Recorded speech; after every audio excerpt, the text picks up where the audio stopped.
Welcome back to our Ruching YouTube channel. In today's class, we're going to learn how to make this beautiful asymmetric top. You can see it has one shoulder and then the other is off. Then one shoulder is completely sleeveless while the other has a cut together kimono sleeve. And then if you look at one side of it, it has a ruched effect as well. So I'm going to take you through how to cut and sew this in this tutorial. If this is something you like to learn, kindly stay tuned to the end of this tutorial. Thank you. Okay, so this is an asymmetric blouse. So I have my fabric here. This is the fair fabric, and the total yard that I'm using is not up to a yard, it's around 28 inches. That's what I have here. So I'm going to be using this because the length of this fabric is 60 inches. So what I did, you can see, so what I did was just to fold into two first so that I can get my front and back. Okay, so I have 30 inches length for front, 30 inches length for back. So after folding into two like this, I folded again into 4 so that I can cut. So I hope you understand that. So after getting this, the next thing is to start drafting. So like I said, one side is going to have a full sleeve, which is a kimono cut together sleeve, and then the other side is armless, it's sleeveless. So I'm going to mark my shoulder measurement first. The shoulder I'm working with is 8 inches, so I'm going to mark that here. Then after that, I'm going to mark my neck width of 3 inches and then neck depth of that's 3 inches tentatively. Then I'm going to go ahead and connect that. So here for the sleeve, for the part that I have a sleeve, I have from where my shoulder stops, I have 5.5 inches. So I'm going to use that for the sleeve. So for my shoulder slope here, I'm going to come down by 1.5 inches, and then I'm going to connect that to my neck point like this. So after connecting that to my neck points, the next thing is to mark my armhole area. So for my armhole, the armhole I'm working with is 9 inches. Okay, so I'm going to mark 9 inches, and you can increase it a bit if you want it to be freer. So I just added extra half an inch. So what you need to do, remember this, for the part that have sleeve, is going to rest on your arm like this. So you need to check that you have enough sleeve opening for your arm. For me, this is around 14 inches. So checking what I have here now, this is 8. If I multiply that by 2, I'll have 16, so it's fine for me. But if yours is not enough, you need to add to it. Okay, so now on my armhole, I'm going to mark my bust measurements. The bust I'm working with is 11. So because this is not going to be tightly fitted, I'm going to add half an inch ease and 1 inch seam allowance. So I'm going to mark that here. Okay, so depending on how fitted you want it to be, if you want it free, you can just take that measurement all the way to the waist. But I want it a little bit fitted on the waistline. So here on my waistline, my half length is 15.5. So on that point, I'm going to take my waist measurement. The waist I'm working with is 36, divided by 4 is 9. So I'm going to add half an inch or 1 inch ease to that, and then 1 inch seam allowance, and I'm going to mark that here as well. And then on the hem here, I'm going to work with my hip measurement. So the hip I'm working with is 45 inches, that's 11.25. I'm going to add half an inch ease to that as well, and 1 inch seam allowance, and then I'm going to connect all of them together. So I'll connect from my waist to my hip, from my bust to my waist, and then from the waist down to the hip. Okay, so now here to join the sleeve, for the part that has a kimono sleeve, I'm just going to create a curve here so that it can blend well with what I have coming from here. So now remember, we have a side that is sleeveless. So for the sleeveless side, I'm going to create an armhole. So the 8 inches that I have here, I'm going to bring it down to this place as well, and then I'm going to mark a straight line here. Then I'm going to go ahead and divide what I have here into 2. Okay, and then I'm going to come in by half an inch. Then I will connect all of this together to form my armhole. I hope you understand this. So we are not going to cut this now. We are going to cut the kimono first, and then after cutting the kimono, we are going to cut out this part as well. So this is what I have now. I hope the chalk lines are visible. So now I'm going to take my scissors and cut out what I have. So we are cutting from the hem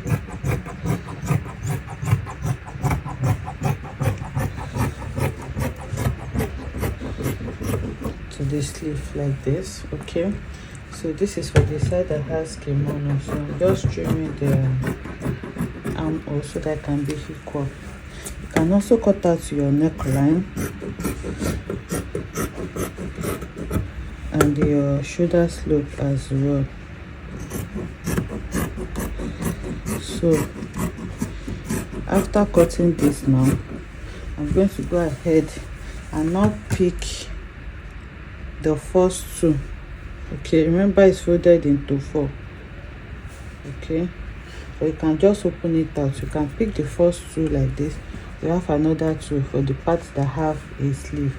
So you can just pick out the first 2 like this, and then the chalk marking is already there.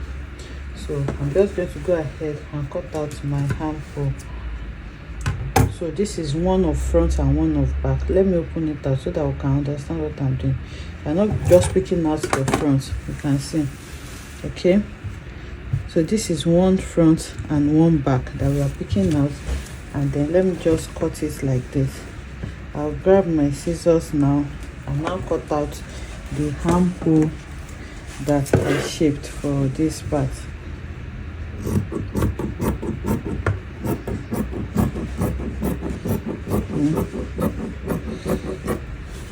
Okay, so you can see now that this is what we have.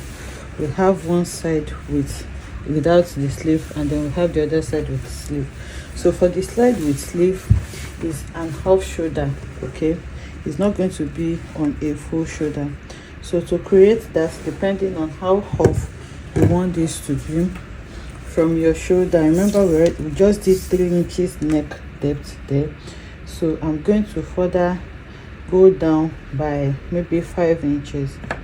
Okay, and then I'm going to connect this to my neck depth that I have coming like this. Okay, so you're going to blend it in so that this side is going to drop. So once you have that, you can reduce the neck width that you use here as well. But for me, I'm going to be taking a little bit of gather here. That's why I'm leaving it this wide. If you don't want it this wide, you can just mark maybe 1 inch up and then you blend as well. So now that I have done this, I'm going to go ahead and cut this as well. Make sure that it blends well. So if you are going to be using a facing for this, now is a good time to place your fabric under this and then cut out your facing. So you can see that we have this side like this. Now this is how it's going to drop by the time we are done. So if it's not wide for you, you can even increase it more here, or you increase the depth here.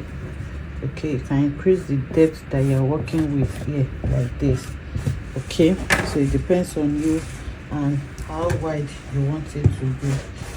So now for me, I'm just going to be folding in the allowance. So to sew it is simple. I'm just going to go ahead and sew the shoulder here, sew the shoulder here as well, and then I'm going to fold my neckline and then hem this part that does not have a sleeve as well. So after that, we'll come back and work on this drawstring effect that we're going to have on this side. Okay, so I've gone ahead to sew the shoulder. You can see I joined the shoulder Then I hemmed the neckline. Like I said, I just folded it inwards because this is just a tutorial. So if you are doing yours, kindly use the bias to turn the neckline, or you can even cut facing for it. So this is my neckline. It's neatly finished. This is the side with the cut together sleeve. I've hemmed the sleeve as well. You can see what I have. And this is the sleeveless part. I also turned it in by folding twice. This is what this looks like now. This is the side that is the sleeveless, and this is the side with the sleeve that is going to drop like this. So if it is not dropping enough for you, you just need to come down a little bit and then reconnect. Depends on you. So it's better to just try it on and see what you have before you cut too much. So now the next thing to do is to close the side, and remember the side with the sleeve has a drawstring effect on one side like this. So to create that drawstring, I'm going to hem it first before joining this side. Okay, if you don't hem it, by the time you create channel for your drawstring, it's going to close it up completely and you'll not be able to drag. So I'll go ahead now and hem the lower part for both front and back, and then after hemming it, I'm going to sew here with my seam allowance on both sides, and then create my drawstring on one side of it. So now this drawstring is going to be on one side.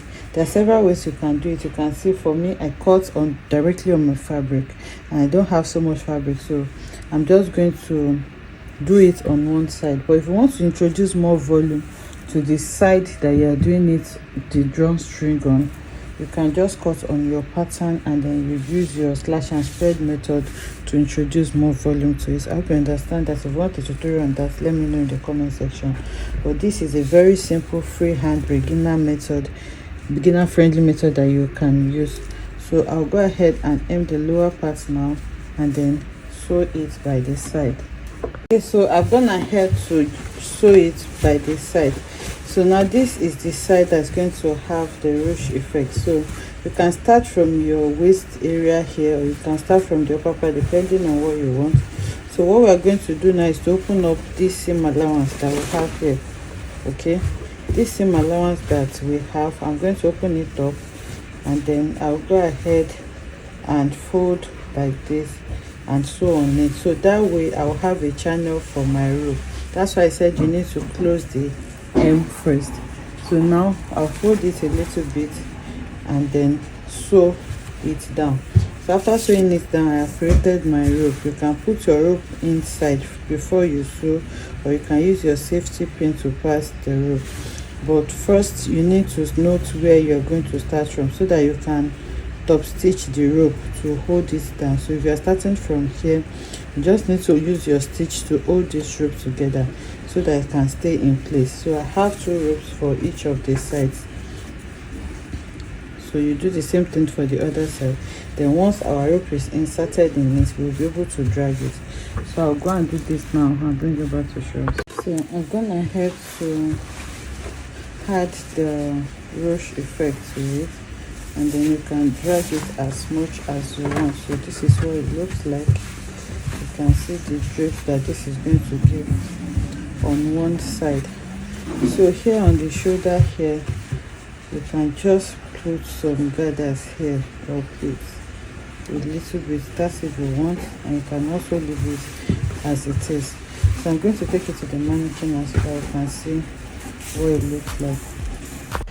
Okay, so this is what it looks like on the mannequin. You can see the part with sleeveless, and this is the part with the kimono sleeve. So this is the ruche effect that we have here, and I made mine loose. You can see that I added extra inches for ease for mine. If you want yours to be fitted, you just use your exact measurement.